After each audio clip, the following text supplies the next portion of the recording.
दुश्मन के कमजोर बिंदुओं को निशाना बना के उसके डिफेंस को तेजी से भेजना और बर्बाद करना। मैं भारतीय सेना के रूप में एक नए युग में प्रवेश कर रहा था और आधुनिक युद्ध कला में तकनीक का कुशल उपयोग करते हुए त्वरित और निर्णायक अभियानों की नींव रख रहा था। 15 अगस्त 1947 हिंदुस्तान ने अपनी स्वतंत्रता का परचम लहराया। इस नवजात राष्ट्र के पुनर्निर्माण और सुरक्षा की जिम्मेदारी भारतीय सेना के कंधों पर आ गई। श्री राम से लेकर छत्रपति शिवाजी महाराज और मंगल पांडे भगत सिंह से लेकर आजाद हिंद सेना तक सभी को समेटे मैं विजय पथ पर चल पड़ा। भारतीय सेना का अजेय सैनिक। मेरे जीवन को उद्देश्य मिला, सेवा परमो धर्म। आज मैं अपनी गौरव गाथा गर्व से गा रहा हूं। समर्थ भारत सक्षम सेना के गीत गुनगुना रहा हूं। आजादी के बाद से अब तक भारतीय सेना ने कई युद्ध लड़े, लेकिन आजाद भारत के वे 4 युद्ध कभी भुला नहीं पाऊंगा, जिन्होंने मेरी सेना को 4 शौर्य गाथाएं दी। चलो मैं आपको उन रणभूमि पर ले चलता हूं। पहला है बड़गाम का युद्ध, नवंबर 1947 का समय। कश्मीर की वादियों में तनाव चरम पर था। विभाजन के बाद पाकिस्तान ने ऑपरेशन गुलमर्ग योजना बनाई। इसके तहत कबायली लड़ाकों और पाकिस्तानी सेना ने श्रीनगर पर कब्जा करने की साजिश रची। बड़गाम श्रीनगर के पास एक स्ट्रैटेजिक लोकेशन थी, जिसे पाकिस्तान ने निशाना बनाया। अगर दुश्मन इस क्षेत्र पर कब्जा कर लेता तो श्रीनगर और वहां का हवाई अड्डा भी उनके हाथों में चला जाता, जिससे कश्मीर की सुरक्षा गंभीर संकट में पड़ जाती। दुश्मन ने 22 अक्टूबर 1947 को हमला किया। 27 अक्टूबर को 1 सिख की पहली टुकड़ी श्रीनगर एयरफील्ड पर इंडियन एयरफोर्स की मदद से पहुंची। 2 नवंबर को सूचना मिली कि दुश्मन बड़गाम के पास एकत्रित हो रहा है। ऐसी चुनौतीपूर्ण स्थिति में भारतीय सेना को आदेश मिला कि किसी भी हालत में बड़गाम को दुश्मन के हाथों में नहीं जाने देना है। मेजर सोमनाथ शर्मा की कंपनी बड़गाम की सुरक्षा में तैनात थी। दुश्मन ने बड़ी संख्या में अपने कबायली लड़ाकों और सेना को एकत्र कर भारतीय सेना पर अचानक हमला किया। दुश्मन 3 दिशाओं से घेर चुका था, लेकिन मेजर सोमनाथ ने बिना डरे अपनी कंपनी को संगठित किया और दुश्मन पर जवाबी हमला शुरू किया। उनके अदम्य साहस और नेतृत्व ने उनकी कंपनी के सैनिकों को प्रेरित किया कि वे आखिरी गोली और आखिरी सांस तक लड़े। इस दौरान एक मोर्टार के हमले में मेजर सोमनाथ गंभीर रूप से घायल हो गए और वीर गति को प्राप्त हुए।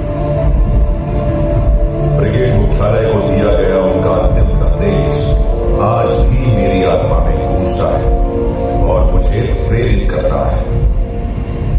दुश्मन हमसे केवल 50 गज की दूरी पर है। संख्या में हमसे बहुत कम है। मैं एक इंच भी पीछे नहीं हटूंगा, बल्कि आखिरी गोली तक लड़ूंगा।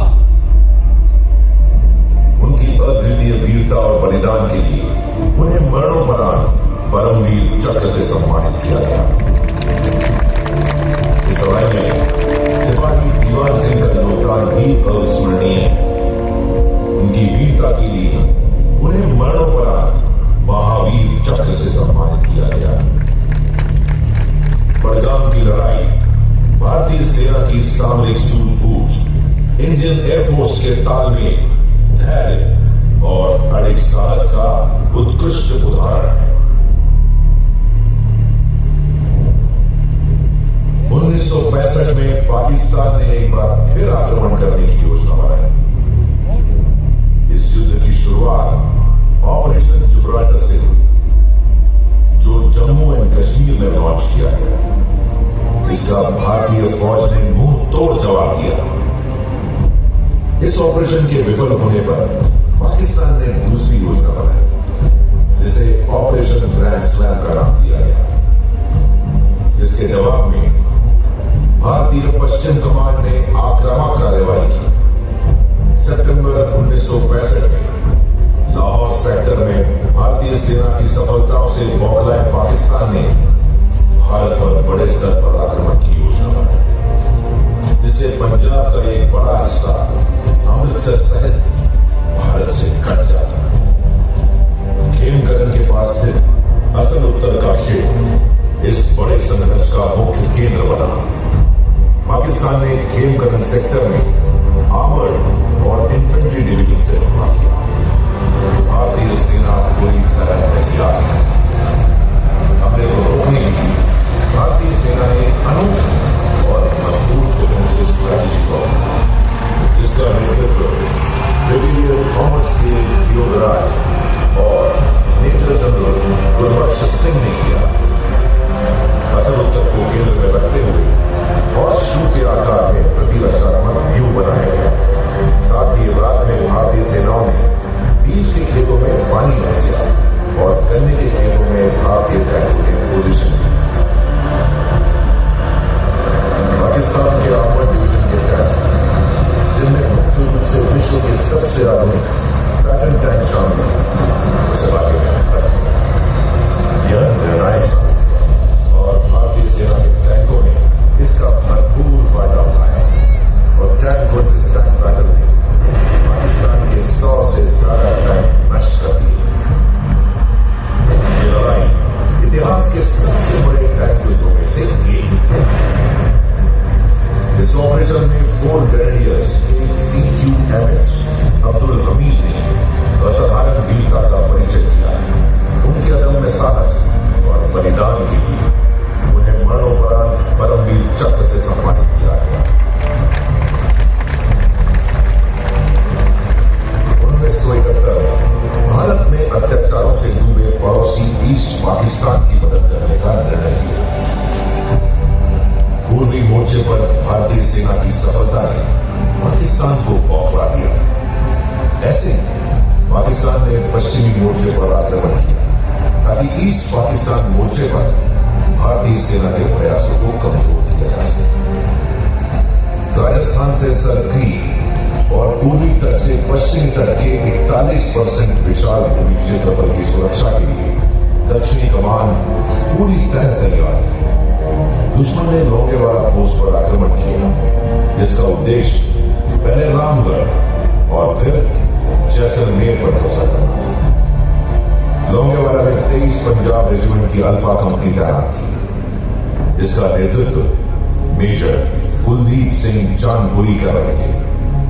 वो जमाना पाकिस्तानी सेना के 40 तो ज्यादा टैंक और हजारों सैनिक हमारी लोंगेवाला पोस्ट पे हमला करने वाले थे।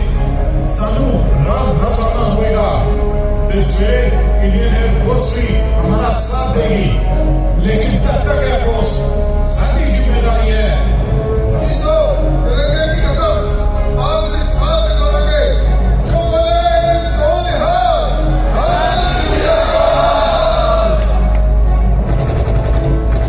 23 पंजाब के जवानों ने रात भर पाकिस्तान की भारी फौज का मुकाबला किया।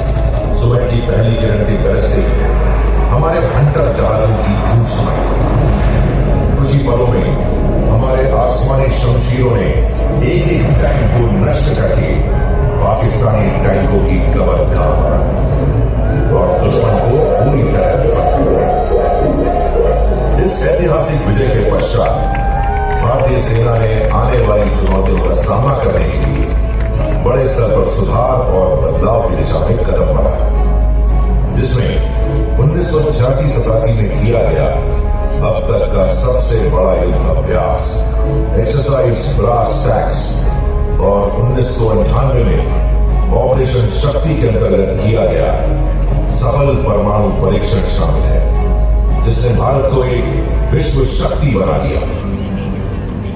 1999 में पाकिस्तान की सेना और उनके समर्थित घुसपैठियों ने धोखे से से कारगिल द्रास के इलाके में घुसपैठ की और महत्वपूर्ण श्रीनगर लेह हाईवे को काटने का प्रयास किया। भारतीय सेना ने ऑपरेशन विजय के जरिए इसका मुंहतोड़ जवाब दिया। सामरिक दृष्टि से इस क्षेत्र की एक महत्वपूर्ण चौकी टोलो लेक थी, जिस पर घुसपैठियों ने कब्जा कर लिया था और भारतीय सेना के ऊपर भारी गोलाबारी करने लगे। 16,000 फीट से अधिक ऊंचाई पर स्थित Tolo lake national highway 1A पर सीधा निगरानी रखता है। ऊंचाई पर होने के कारण दुश्मन की स्थिति मजबूत थी, लेकिन भारतीय जवानों ने विपरीत स्थिति में भी हार नहीं मानी। लेफ्टिनेंट कर्नल MB रविंद्रनाथ के कुशल नेतृत्व में 2 राजपूताना राइफल्स के बहादुर जवानों ने -15 डिग्री से कम तापमान, कम हवा, खड़ी चढ़ाई और दुश्मन की भारी गोलाबारी के बावजूद 3 सप्ताह तक लगातार योजनाबद्ध हमले किए।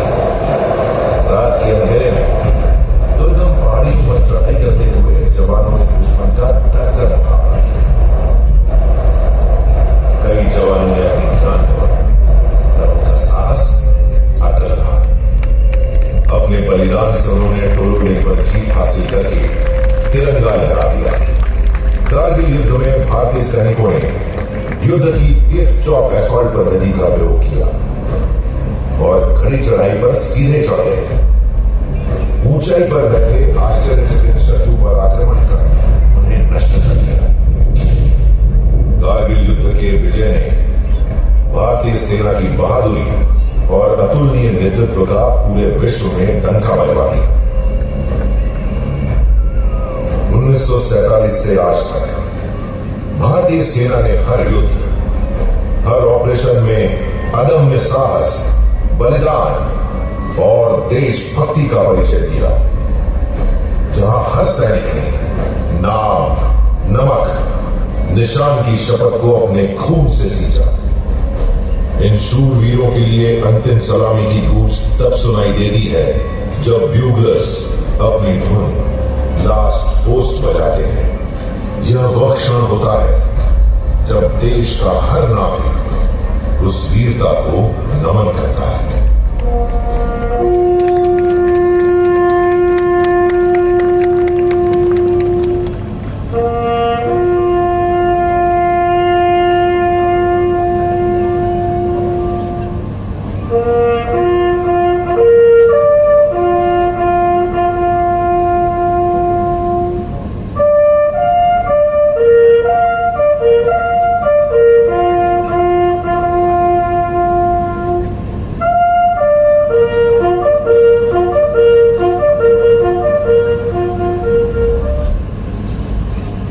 सियाचिन से लेकर राजस्थान के विशाल रेगिस्तान तक भारतीय सेना हमारे देश की अखंडता और संप्रभुता की रक्षा के लिए दृढ़ता से खड़ी है। इसकी एक झलक देखें।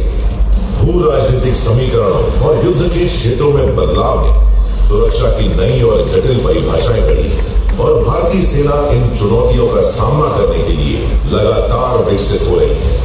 नवीनतम टेक्नोलॉजीज और उपकरणों को तेजी से शामिल किया जा रहा है। डिसरप्टिव टेक्नोलॉजीज का उपयोग करके रणनीतियों को नया रूप दिया गया है। इस समावेशन ने भारतीय सेना को मल्टी डोमेन ऑपरेशंस के लिए सक्षम बनाया है, चाहे वो लैंड, सी, एयर, स्पेस या साइबर हो। जॉइंट मैनशिप के सिद्धांत पर वायुसेना और नौसेना के साथ इंटर सर्विस सिनर्जी पर जोर दिया जा रहा है। इसका उत्कृष्ट उदाहरण इंडियन पेनिनसुलर रीजन में उभरती चुनौतियों का मुकाबला करने के लिए भारतीय सेना की दक्षिणी कमान तथा वायु और नौसेना कमानों के बीच बढ़ता सहयोग और समन्वय है। आत्मनिर्भर भारत इनिशिएटिव के तहत भारतीय सेना अब हथियारों और उपकरणों के निर्माण की ओर तेजी से बढ़ रही है। नारी शक्ति का योगदान भारतीय सेना को मजबूती दे रहा है। United Nations peace keeping mission में भारतीय सेना का योगदान उल्लेखनीय रहा है।